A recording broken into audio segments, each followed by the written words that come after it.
In this video, I'm going to be showing you some of the tips and tricks that Anime uses, especially in 2D hand-drawn animation or digital 2D animation. And the thing is that these are the basic principles that they use. And without much further ado, let's dive in as I explain the types of action or movement within a 2D scene, whether it's traditional with a pen and paper or whether it's using digital art, but as long as it was done by a human being and it was drawn.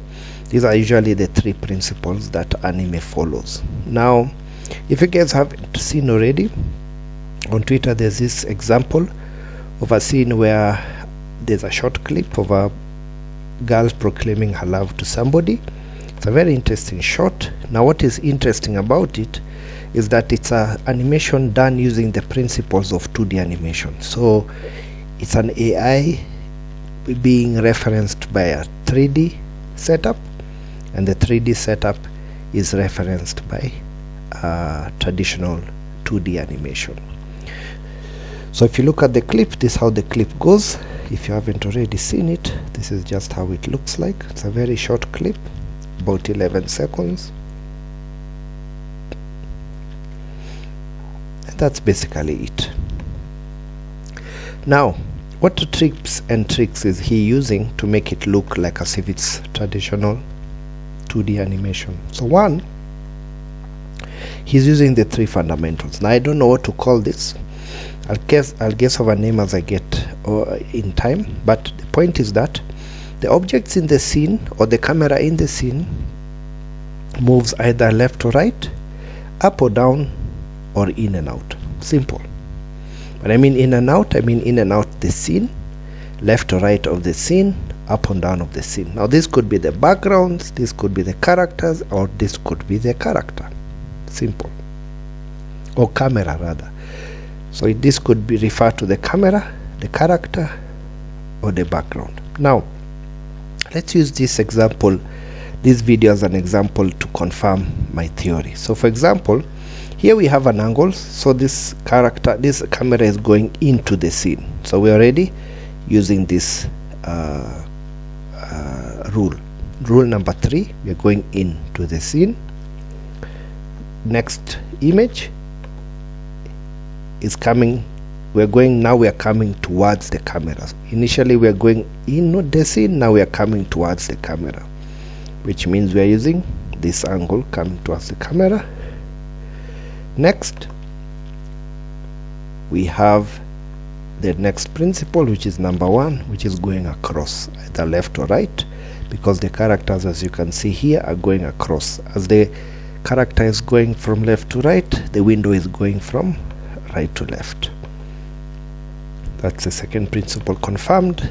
We are back to perspective, and then back to perspective again. As simple as that. These are just simple things that I took note as I grew up learning how to draw anime and how to make anime cartoons. If you look at a proper scene or a proper series with this implementation, of course they take it to the next level. Here we have an image. First thing we see is a camera panning down, which is the first principle. Second, which is up to down. Tick, done. Next we have perspective, whereby the wave comes towards the camera.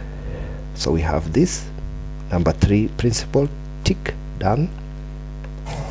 And then we have now this scene looks like it's supposed to be perspective, but notice the objects are going across the camera, not into the scene. So it falls back to left and right. So for example, look at what's happening. The girl falls as the dust goes left to right. Okay? Left to right. Look at this scene again. Look, left to right. So we're in principle number 1. So the cartoon rotates from principle 1, 3, 2, 1, 2, 1, 2, 3, like that. So we're left to right, perspective. If although it was a small scene, it was still perspective. Here the grass moving, still perspective. Then we have simple static shot in the front while the background is moving up to the bottom, down to up.